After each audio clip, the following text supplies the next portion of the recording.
What's up, my seafood friends? And I'm sorry I haven't uploaded for a while.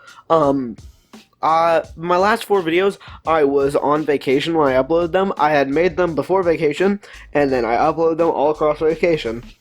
So, that's how I got those out. But then, I came back from vacation, and I had to get, like, a bunch of COVID tests before school. I'm waiting to get that, and then I'll be back in school. So, I've been, like, really tired for a while. So, that's not the point. Today we're looking at r/vaxxhappened. I'm your host, Dr. Fishsticks, and vaxxhappened is a subreddit full of anti-vaxxers and people just don't know how vaccines work. So let's get into it. I saw someone say that they're boycotting any business that requires proof of vaccination to enter, and like, babe, it's not a boycott if you're not allowed inside. It sounds funny when you say it like that, but you're not wrong either. Government are saying they've vaxxed 88 million people since January, but there are only 31 million seconds in a year. Does anyone see the problem? No, there's like multiple places that people are getting vaccines. Does this person just think there's like one dude with one syringe just giving everyone vaccines? Or alternatively, this is my favorite, one dude with a massive crate of syringes just giving everyone their vaccines. It's an experimental vaccine that isn't even approved by the FDA. The FDA is aiming to give full approval of Pfizer's COVID vaccine on Monday. This is a dub. I hate that I said that. And then a meme that shows the response of the anti-vaxxers when they see this.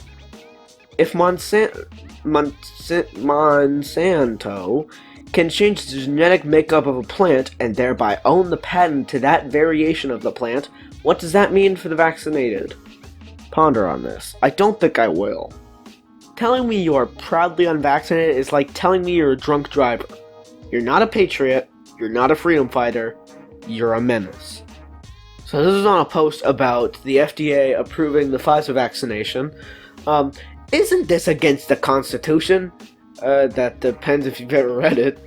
Against the Constitution for the FDA to approve a vaccine? No. It's not FDA approved. Read the label at the website. It was fully approved by the Food and Drug Administration today. And then he links to the FDA article. Like I trust anything written by the government. Immediate flip-flop. Holy crap. I'm assuming the original post was talking about the vaccine not being approved by the FDA.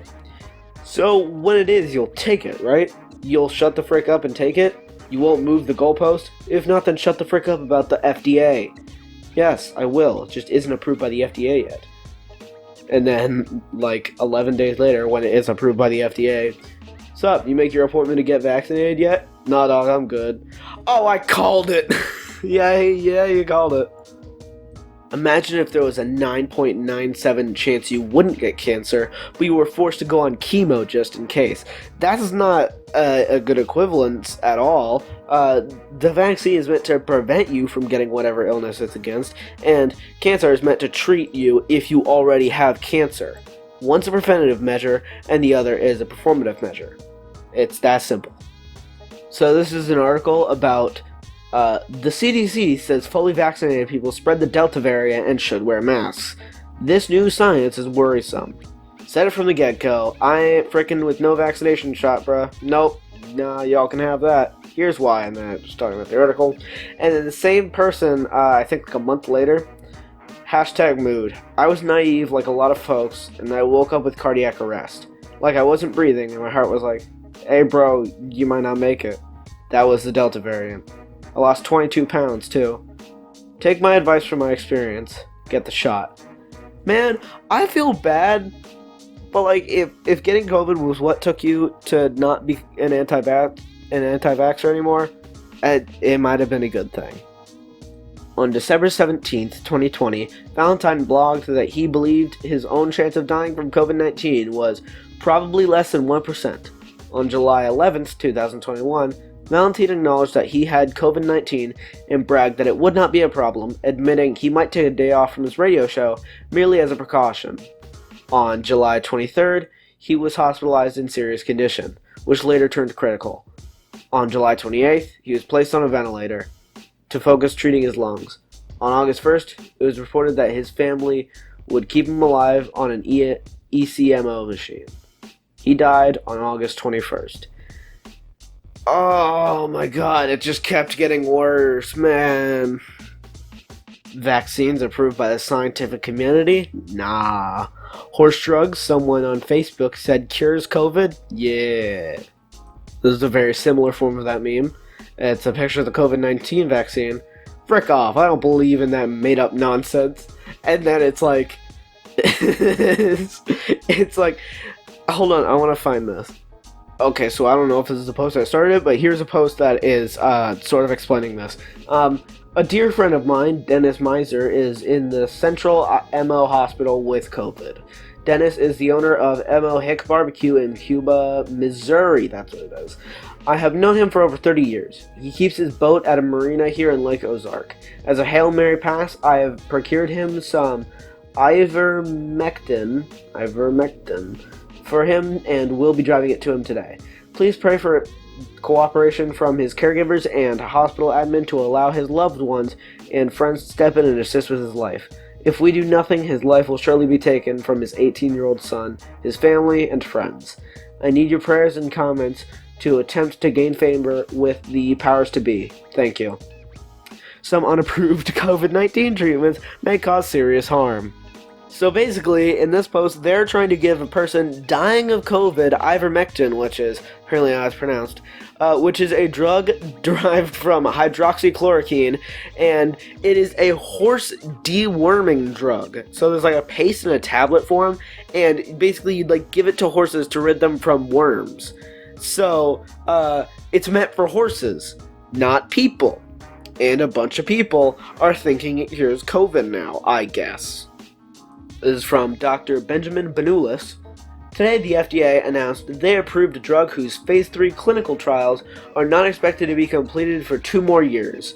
If ever there was evidence to believe that the FDA is a captured agency, simply trying to do the bidding of a trillion-dollar industry it's supposed to be regulating, this is it. Could I get a source on that, Benny boy? And I know most of you are probably thinking, well, he's a doctor, isn't that a credible enough source? He works in autoimmune diseases.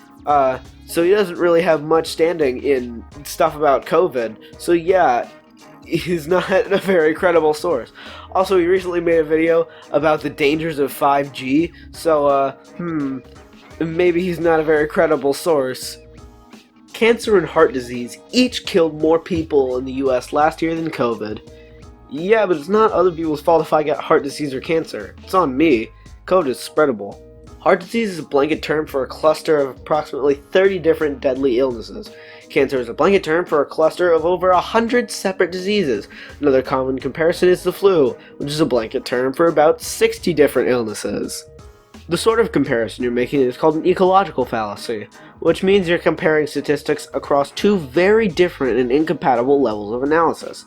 Comparable situation would be if I said, wow, New York has a lot of people, and you replied, actually Asia has more people than New York. Technically true, but you're comparing a city to a continent, which is freaking dumb. Same thing if you compare one disease to a group of 100. But that's the thing. COVID is so bad that people who don't realize this feel a natural compulsion to compare it to something like cancer. That's how many people it's killing. That it's in the same ballpark as 100 plus cancers or all 30 plus heart diseases combined. Sitting back and watching which of your friends cave into the fake FDA approval of the shot is pure gold. We know that they were forced to approve this half-bummed nonsense cure by the crooked bum clown brigade running this country right now. Enjoy your side effects in 5 to 10 years since you didn't wait the process to actually run its course. If they're even here in 5 to 10 years, oh my god. Globally researched vaccine for a specific virus? Nah. Hydroxychloroquine? Hey, that was the chemical I talked about earlier.